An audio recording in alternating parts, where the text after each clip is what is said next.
Hare Krishna, Radhe Radhe. Welcome to my channel. आशा करती हूँ आप अच्छे होंगे, स्वस्थ होंगे और मंगल में होंगे। बैसाख मास इतना पावन पवित्र फलकारी है कि आप छोटे से छोटा कोई भी कर्म करोगे तो अधिक होके मिलता है। अच्छा करोगे तो भी अधिक होके मिलेगा, बुरा कर्म करोगे तो भी अधिक होके मिलेगा। इसलिए गलती से भी कोई बुरा काम मत करना। बदलते मौसम में बैसाख मास में स्नान करना, पूजा पाठ करना, भगवान जी के नामों का जाप करना बहुत ही सरल है। इसलिए ज़्यादा से ज़्यादा भक्ति करके पुण्य अर्जित कर सकते हैं।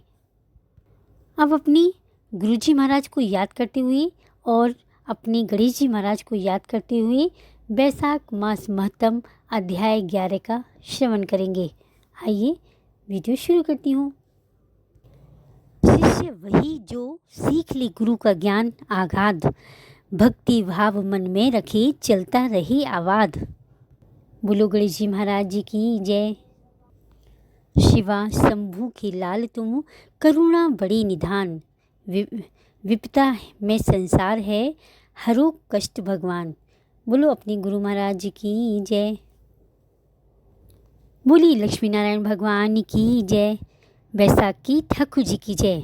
आइए बैसाख मास महत्तम अध्याय 10 में जो कथा सुनी थी उसकी आगे की कथा अध्याय 11 में सुनेंगे।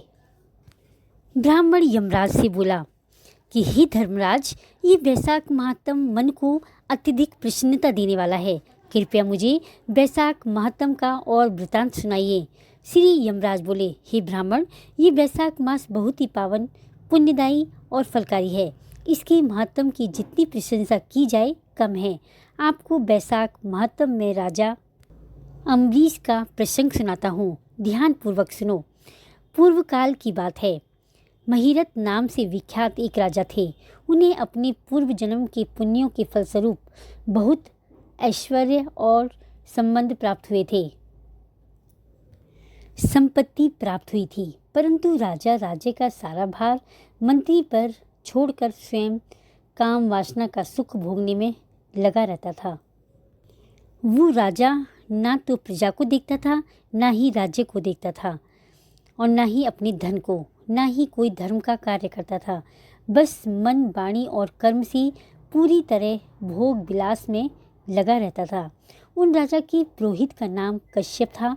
जब राजा को विषयों में रमते हुए बहुत दिन बीत गए, तब उनके पुरोहित ने अपने मन में विचार किया, जो गुरु मोह बस राजा को अधर्म पर जाने से नहीं रोकता, वह भी उतना ही पापी होता है। उसकी पाप का हिस्सेदार तो होता ही है। यदि समझाने पर भी राजा अपने पुरोहित की बात नहीं सुनता, तो पुरोहित को किसी तरह का कोई दोष नहीं लगता। उस दशा में राजा के सारे दोषों का भागी होता है, राजा ही सारे दोषों का भागी होता है। यह सोचकर एक समय पुरोहित कश्यप ने राजा से धर्म अनुकूल वचन कहे। गुरु कश्यप ने राजा को कहा, हे राजन, मैं तुम्हारा गुरु हूँ, इसलिए धर्म और अर्थ से युक्त मेरी बात सुनो। राजा के लिए यही धर्म है कि वह गुरु की आज्ञा में रहे। गुरु की आज्ञा का आंशिक पालन भी राजाओं की आयु, लक्ष्मी और सुख को बढ़ाने वाली है। तुमने दान के द्वारा कभी ब्राह्मणों को तृप्त नहीं किया, भगवान श्री विष्णु की आराधना नहीं की, कोई व्रत, तपस्या तथा तीर्थ भी नहीं किया। महाराजा, कितनी दुख की बात है कि तुमने काम के अधीन होकर कभी भगवान के पवित्र नामों का स्मरण भी नहीं किया। तुमने अविलाओं की संगत में पड़कर विद्वानों की संगति नहीं की। एकमात्र धर्म ही सबसे महान है और श्रेष्ठ है, जो मृत्यु के बाद भी साथ जाता है। शरीर के उपभोग में आने वाली अन्य जितनी वस्तुएं हैं, वे यहीं पर नष्ट हो जाती हैं। धर्म की सहायता से ही मनुष्य दुर्गति से पार होता है। मनुष्य के निर्जीव शरीर को काठ और ढेले के समान पृथ्वी पर फेंककर उसके बांधव मुंह फेर कर चले जाते हैं। केवल धर्म ही उसके पीछे पीछे जाता है। स्त्री, पुत्र आदि, कुटुंब, शरीर तथा धन, ये सब पराये हैं। आज तुम्हारे हैं, कल किसी और के होंगे, पर सिर्फ अपने द्वारा किए हुए पुण्य और पाप हमारे हैं। जब एक दिन सब कुछ छोड़कर तुम्हें विविधता पूर्वक जाना ही है, तो अनर्थ में फंसकर अपने धर्म का पालन क्यों नहीं करते? मरने के बाद उस दुर्गति पथ पर अकेले कैसे जा सकोगे?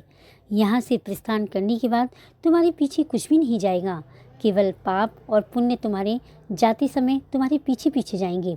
इसलिए तुम आलस्य छोड़कर वेदों तथा स्मृतियों में बताए हुए देश और कुल के अनुरूप हितकारक कर्मों का पालन करो। शास्त्रों में बताए हुए सदाचार का सेवन करो। धन और काम भी यदि धर्म से रहित हो तो उनका परित्याग कर देना चाहिए।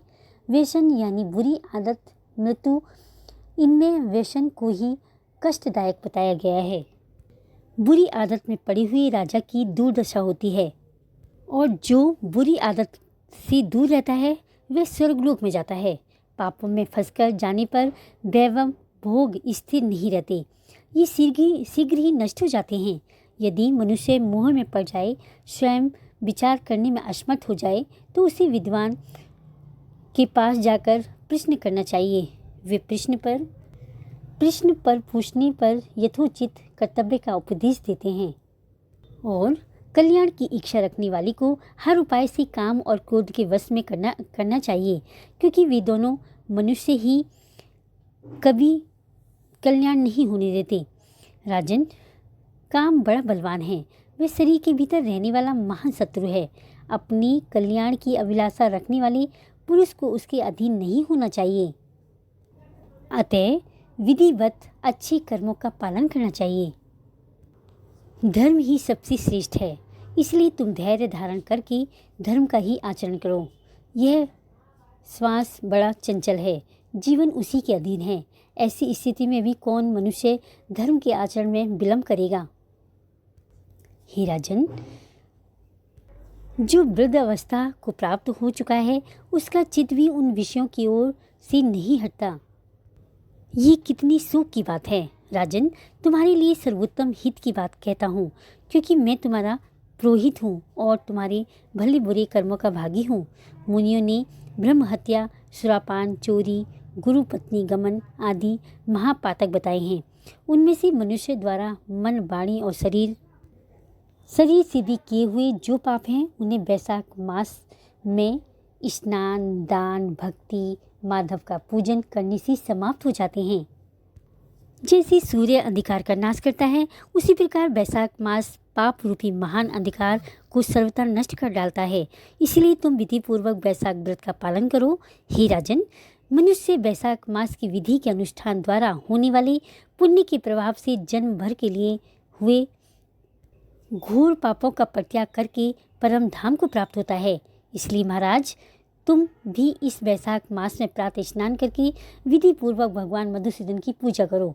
जिस प्रकार कूटने छांटने की क्रिया से चावल की भूसी छूट जाती है, मांजने से तांबे की कालिख मिट जाती है, उसी प्रकार शुभ कर्म का अनुष्ठान करने से पुरुष के अंतकरण का मैल धुल जाता है।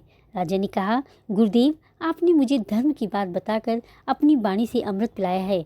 ये अमृत मैं सिर्फ आप जैसे महान गुरुजनों के मुख से ही मिलता है। आपके वचन से इस संसार रूपी रोग और दुर्वचनों से मुक्त करने वाली औषधि है।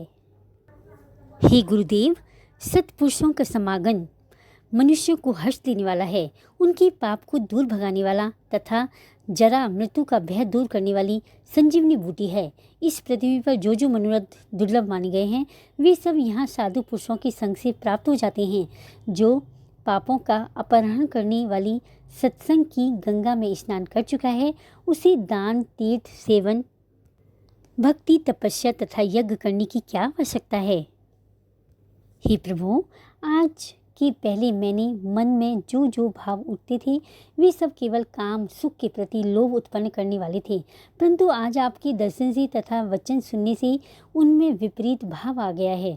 मूर्ख मनुष्य एक जन्म के सुख के लिए हजारों जन्मों का सुख नष्ट कर देता है, और विद्वान पुरुष एक जन्म से हजारों जन्म बना लेते हैं।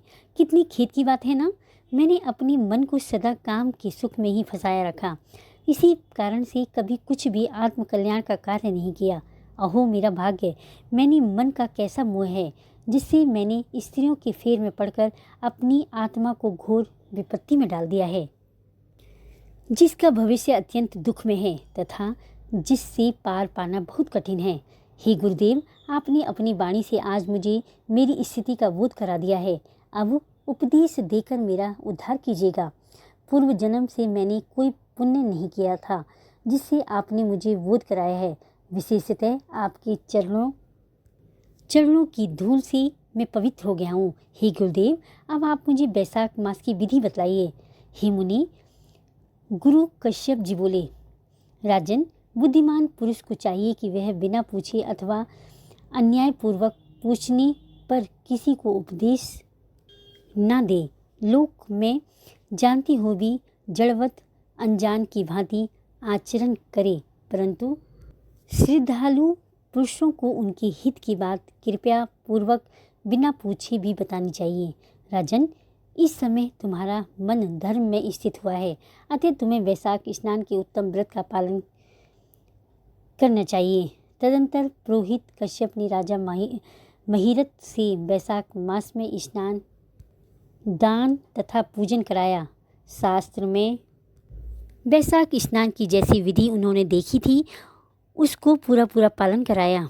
राजा महिरत ने भी गुरु की प्रेरणा से उस समय विधि पूर्वक सब नियमों का पालन किया तथा माधव मास का जो विधान उन्होंने बताया वह सब आदर पूर्वक सुना। उन नृपश्रेष्ठ ने प्रातःकाल स्नान करके भक्ति भाव के साथ सूर्य नारायण भगवान को जल अर्घ्य दिया, माधव की भक्ति पूजा जप किया, श्री हरि का पूजन श्रद्धा मन से किया और निवेद्य भोग लगाया। वैशाख महात्म अध्याय 11 संपूर्णम। कल अध्याय 12 में आगे की कथा सुनेंगे। देखो, मानव जीवन मिलना बड़ा ही कठिन है। अगर हमें मानव जीवन मिला है तो इसका सदुपयोग कर लो, नहीं तो बाद में बहुत पछताओगे। और मानव शरीर मिला है तो हमें श्री हरि की कृपा भी मिली है ना, तभी तो हम वैशाख मास महात्म पढ़ पा रहे हैं और मैं आपको सुना पा रही हूँ, आप सुन पा रहे हैं। इसलिए अच्छे कर्म कर कर अपने जीवन को सुख में श्रेष्ठ बना लो। कहते हैं ना, कितनी भी सुख भोग लो लेकिन हमें आंतरिक शांति तो श्री हरि के चरणों में ही मिलती है। कलयुग केवल नाम आधारा, सुमिरि सुमिरि नर उतरी पारा। इसलिए कलयुग में नाम की महानता बताई गई है। इसलिए नाम जाप करके ही हमें हमारा कल्याण हो सकता है। श्री हरि की भक्ति हम प्राप्त कर सकते हैं और मोक्ष को भी प्राप्त कर सकते हैं। और ऐसे व्यक्तियों से हमारे श्री हरि बहुत ही ज़्यादा प्रसन्न रहते हैं। माँ लक्ष्मी की हमेशा कृपा बरसती है। इसलिए इस अध्याय को, वैशाख महात्म को ज़्यादा से ज़्यादा शेयर करें, क्योंकि औरों को भी पता चलना चाहिए। अपनी शास्त्रों की वैशाख महात्म का ज्ञान, एकादशी व्रत का महत्व, एकादशी व्रत कितना बड़ा है हमारे जीवन में और हमें ज़रूर करना चाहिए। इसीलिए सबको पता चलना चाहिए, सभी को प्रेरित करें, क्योंकि ये भी एक सेवा है। क्योंकि कुछ लोग ही आपके कहने से अगर चेंज हो जाते हैं तो इससे बड़ा कोई सुख नहीं है। तो कल मिलते हैं एक नई वीडियो के साथ, वैशाख मास महात्म अध्याय 12 में। ही श्री हरि, अगर मैंने वैशाख मास महत्म अधूरा पढ़ा हो तो पूरा करना, पूरा पढ़ा हो तो मान रखना, कहने सुनने वाली सभी की मनोकामना पूर्ण करना। वीडियो अच्छी लगी हो तो लाइक करें, कमेंट करें, ज़्यादा से ज़्यादा अपनी फ्रेंड्स में शेयर करें। मीनूज़ लाइफ स्टाइल को सब्सक्राइब करें। हरे कृष्णा, राधे राधे।